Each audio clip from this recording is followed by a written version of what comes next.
Now, I think, well, basically you are saying what I'm trying to say as well in this event, because I'm sure most people in this room have a lot of interest in the energy issue here in Hong Kong, and also maybe the regional issues, and of course with global context related to climate change and other important sustainability problems that we're facing. And that's why I think it is really important for you to absorb as much as you can, not just from this event, but any other events that will happen or that have just happened in the last few weeks on energy issues, and also the consultation, because we need a much more informed discussion in society about all these very important policy areas that would affect the life, not just how much we pay, but how much we're going to be affected. These long-term policy that we should contribute our views to. And so, as Christine just mentioned, we should submit our views, whether individually or collectively. And so, let me just say again, you please do so, because Civic Exchange as a facilitator, and also I think same for the co-organizers and all our support organizations, we really want to have more people contributing their views to this discussion in the next month or so, and even beyond the consultation periods. And now, I think when the consultation paper was rolled out, one very key discussion point was how much are we going to pay more if we want to have clean energy, not necessarily just focusing on renewables, but even if we are going to burn more gases, we have to pay more. And what are Hong Kong people's willingness to pay more for cleaner energy? And this is, one, as I said, one of the key discussion points so far. Now, personally speaking, I don't think this should be the only discussion point, but I guess we would also like to hear more from the consumer's perspective. So it is our great honor today to have Mr. Prashant Vaze from the Hong Kong Consumer Council. They have done a study a few months ago with a report that they published even before the consultation paper that's been launched by the government. And this is on Hong Kong electricity market development. So please welcome Prashant. Thank you, Simon.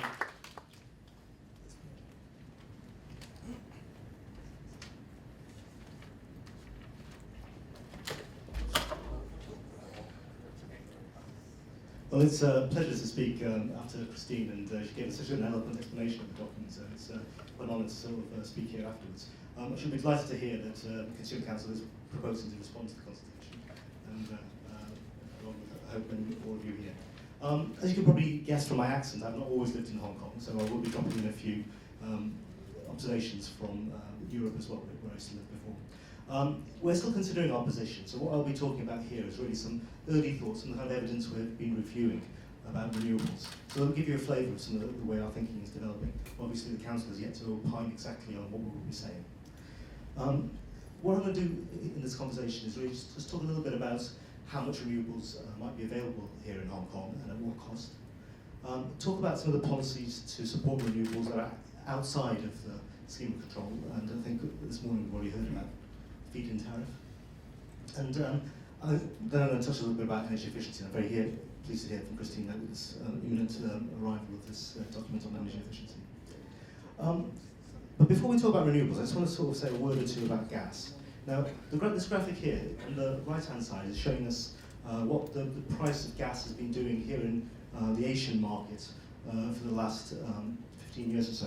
You can see that it's basically quadrupled over the last 15 years. Okay? So, even if we support the idea of the general thrust of the consultation, which is to move towards more gas, less coal, this isn't the same thing as having continued cheap electricity. Hong Kong is very lucky at the moment to have largely coal-based electricity. If we move to gas, it's going to add more to the bill. What I've done on the left-hand side here is just look at some of the kind of information in the development plan from HEC, and just look at what that might do just in terms of cost. So at the moment, HEC's 2014 fuel mix has been roughly very, very coal-based, about 80,000 terajoules of coal, 31 terajoules of gas. You can see the price of gas is much more expensive than coal. Now, what I've done here with this calculation, hope this works. Oops.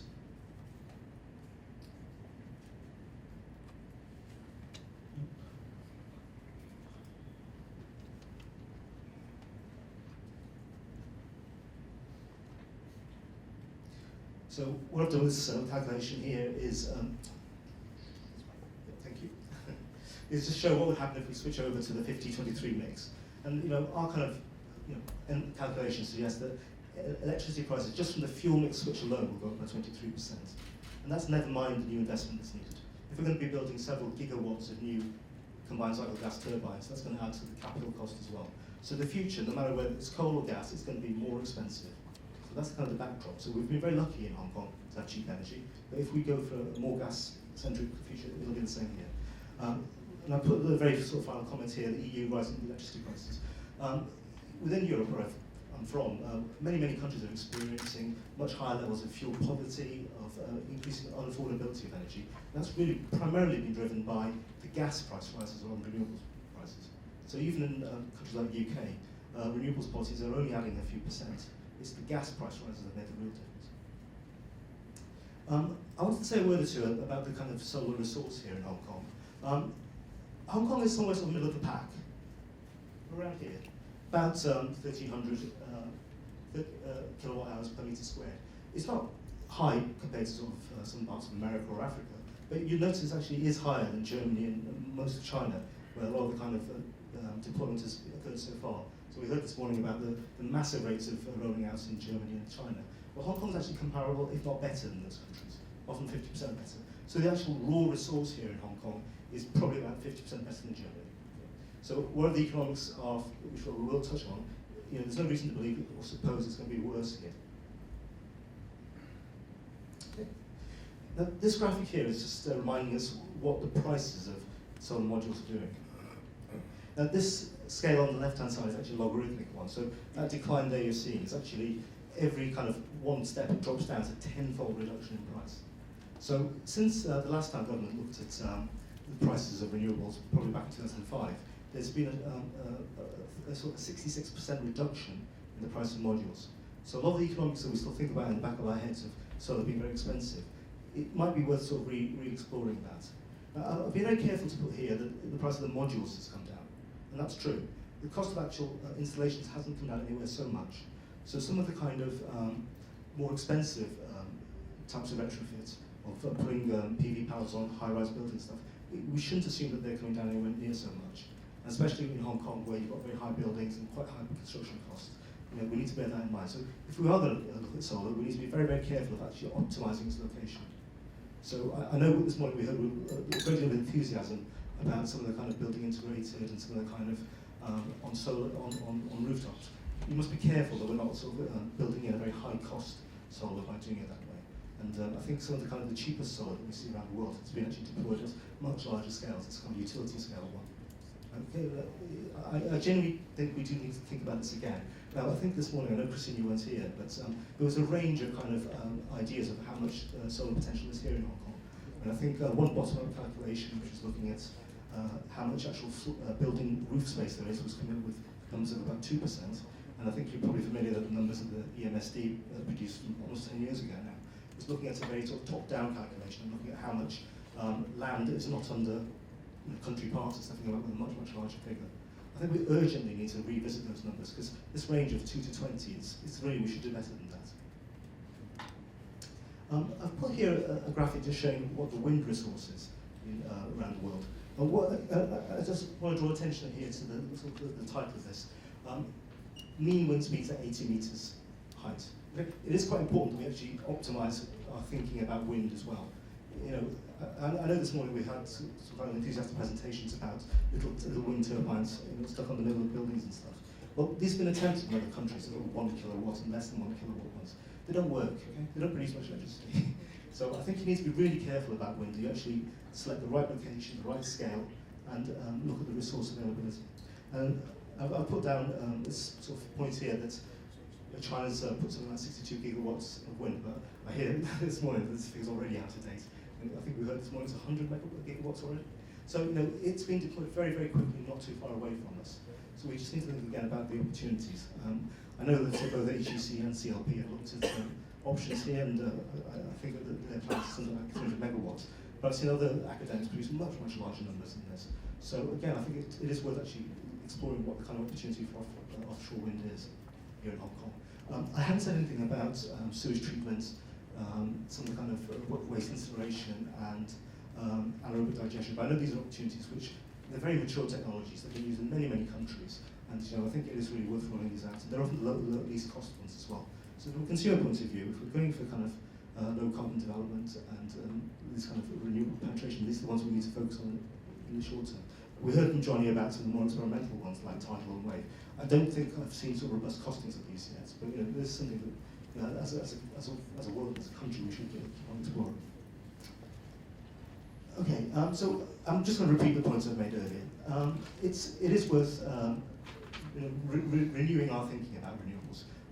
When I used to look at the consumer movements in the UK, some of the kind of arguments for feed-in tariff were quite resisted by the consumer movements because the cost of modules was still quite high.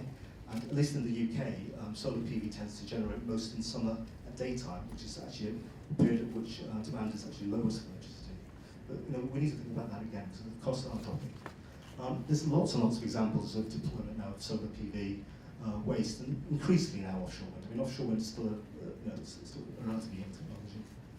But we do need the right policy framework. And I think I'm going to be making a few more comments about this. Now, what do I mean by the right policy framework? Well, here's some quite good bullet points to put down. First, whoever's investing in the renewables needs to have a clear price, sort of line of sight of how much price they'll actually get for the electricity sales. Second point, and I think this is actually quite important, I think our friend from Germany made a point, that part of the feed-in tariff was, part of that story was actually guaranteed grid access. There's a lot of renewable technologies that actually lose viability simply because they're waiting in their queue to be connected to the grid, or the access terms are very unfavourable. I think that one of the kind of policy changes that have been made across Europe is that rather than having capital subsidies or capital grants, because these technologies are relatively mature, the risk of actual failure of the technologies effectively being passed back onto the developer, the renewables developer. So the payments are nowadays, at least in Europe and America, payments on results. You only get your subsidy or your fixed price in exchange for kilowatts of metered delivery. And that way the consumer is not bearing the costs of risky or not very worthwhile located renewable projects. And lastly, I put here, this is a slightly complicated expression, but I've said here that we need some kind of firewall, that renewables, at least in some of the kind of support policies around the world, they've actually been added on to the wholesale price of electricity. Now often the wholesale price of electricity is very much going in kind of in tandem with the underlying fossil fuel. So that might make sense from the perspective of the grid managers or the supply companies, but it doesn't make sense from the point of view of the developers. So I think it's important that we actually sort of have some kind of firewall between the grid, the wholesale price of electricity markets and the fossil fuel reward. A couple of words now about the way that renewables is supported under SCA. The present system is renewables receive a kind of extra 1% rate of returns instead of 9.99%, they get 11%. There's also further kind of incentive payments which are reward of energy efficiency or renewables. And these are kind of an on or off payment that they have to hit the target, and if they hit the target, they get it. Like any other capital spend, government has to approve that capital spend. So if CLP or HEC come in with an offshore wind project, it has to be approved and it has to meet this test, the lowest cost which is reasonable. And I think it's actually quite difficult for offshore wind or PV to meet that test. And quite rightly, I mean, as a consumer, I don't want to pay for a huge capital spend which is not very well located or well sited. But it is worth just reflecting that other countries in the area are actually deploying renewables. I think we've just recently published an article in Tourist Magazine, our magazine, looking at some of the tariffs mechanisms by which Singapore, South Korea, Taiwan, where they're using either feed-in tariffs or renewable portfolio standards, are actually bringing on solar PV or offshore wind. So other countries in the region, under the same kind of situations as us, are actually deploying a range of different policies. I'll say a word or two about electricity generation by non-utility companies, the distributed generation. At the moment, the scheme of control basically is offering just these kind of standardised grid connection arrangements for the distributed generation. But there's no actual kind of export tariff, there's no feed-in tariff, there's no net metering. So effectively, any electricity that's spilled onto the distributed network is given away for free. As a result, it's no big surprise that there's very, very little distributed generation here in Hong Kong. No surprise at all. So I've just done here a quick kind of explanation of why I think the scheme of control is a very expensive way from a consumer point of view of rewarding renewables. So here's some real life costing. So offshore wind at the moment is something like $5,500 per kilowatt, solar PV 3,400. CCGT, the gas, is much, much cheaper, sort of less than a sixth of that price. Obviously with gas, you have high unit cost of natural gas fuel as well. At the moment, CLP and HEC can just pass through their fuel costs effectively. So their profits are entirely a function of how much they invest. At the moment, they get an 11% rate of return. And because the capital costs of offshore wind is so high compared to gas, and because you're offering them an extra 1%, it's actually a very expensive way of subsidising it from the point of view of the consumer. And remember that most offshore wind has got relatively poor performance in terms of installed capacity, so it'll only be generating something like 35–40% of the time, whereas CCGT has got much, much higher ratios. And there's always that risk that there's no real strong incentive to use the most up-to-date, most efficient renewable technology. That's a really important point. This is a series of technologies where the capital costs are coming down as people become more innovative, as you get bigger and bigger wind turbines, as you learn new ways of actually putting them, actually getting them into the ground offshore. So it's important that we're actually ahead of the learning curve, not behind it. I mentioned that when I was working in consumer policy on this in Europe, I was actually quite hostile to feed-in tariff. It was actually quite an expensive way because often electricity was spilled onto the system exactly when it was least needed. So in Europe, the peak demand is typically in winter, in the evening. But look at what I'm showing here. This is actually showing when we're getting sunlight, that blue line. And these two lines here are CLP's and HEC's peak demand. And you can see there's almost a perfect correlation. So solar PV is produced exactly when you need it most. And I haven't here shown a graphic of showing the diurnal range within the 24-hour day range, but it's showing a very similar picture. So rather than being valueless and difficult for CLP and HEC, solar PV is actually incredibly useful. It reduces their peak demand. And if deployed sensibly and integrated well, you could reduce the kind of system cost as a whole. What I've done here in this graphic is taken from our article in Choice magazine. And what I did was actually just show how much the consumer bill would increase if we had similar feed-in tariffs or renewable portfolio standards to other countries.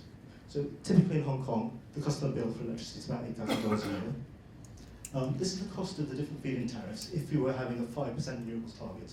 Okay? Now, I've used it for either a solar or a wind, onshore wind. So, sorry, there was no data for offshore wind, so I couldn't show that.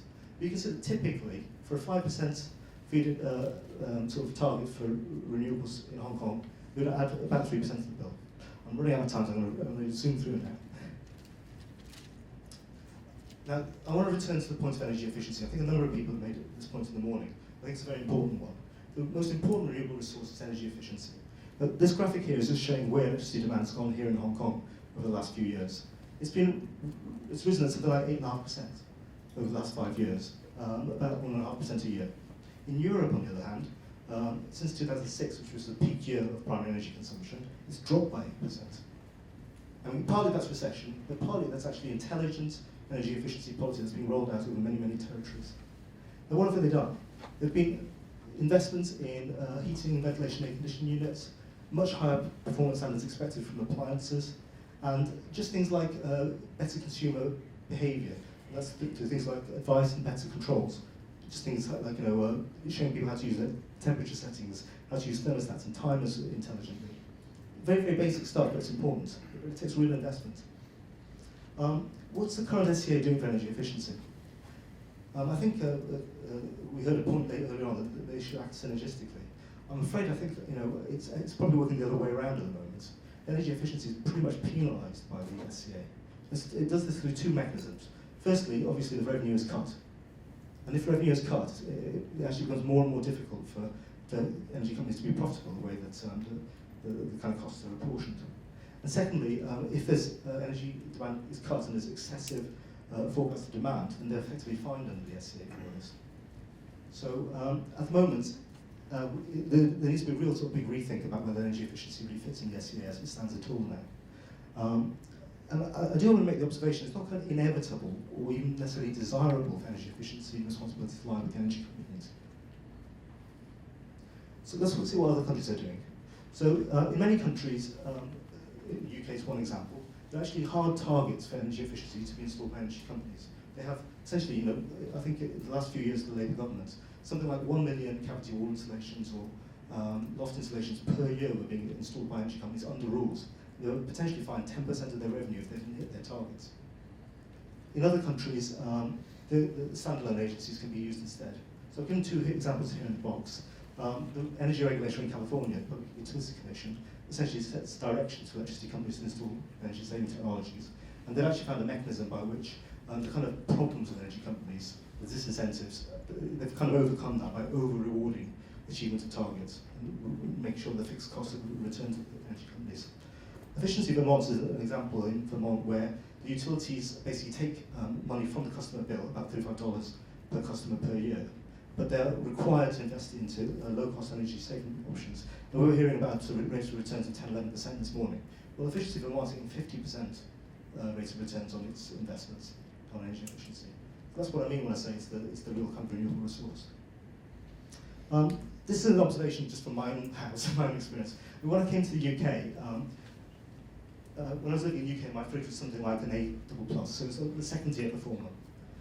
When I came to Hong Kong, this is a photograph of my current fridge. It's the sort of top-tier performer. But this one here in Europe was using 280 kilowatts hours a year. This is using 346. And this fridge is twice the size. The consumer lobby in Europe was pushing through tougher standards for fridges against a lot of kind of opposition from the appliance manufacturers. And that's why we have these sort of crazy names like A star, A star star, A star star star. It's the ramping up of standards year after year. Important. So, I mean, just in summary, there's quite a lot of evidence that some of the renewable technologies have been dropping in price. Solar PV, the evidence is very clear-cut. It's time to sort of look at the potential situation once again, I think. It's some time now since we've had government and the MSD do a proper review of this, I think 10 years ago now. I made the point that investment is needed, but there's actually investment needed by CRB and HTC and distributed networks as well. This isn't just for the general developers, it's also for the network owners as well. We've heard many times that grids need to be smarter, they need investments in reinforcement. These are important sort of things that have to be added to the bill. I think my reading of looking at other countries, there's been a real move away from capital grants or capital subsidies as a way of encouraging renewables, and a much more payment per kilowatt hour delivered. And I think it might be worth the government thinking about these kind of other mechanisms. And the last point here is about the kind of competition points. We do think the contestability of generation, so that new renewables are competing against each other to see who can come and lower these costs is important for driving up the kind of innovation in renewables that's needed. So the part of competition that we support is very much the competition, this kind of idea of contestability to make sure that the least cost renewables is coming in to the sort of investment. Thanks very much.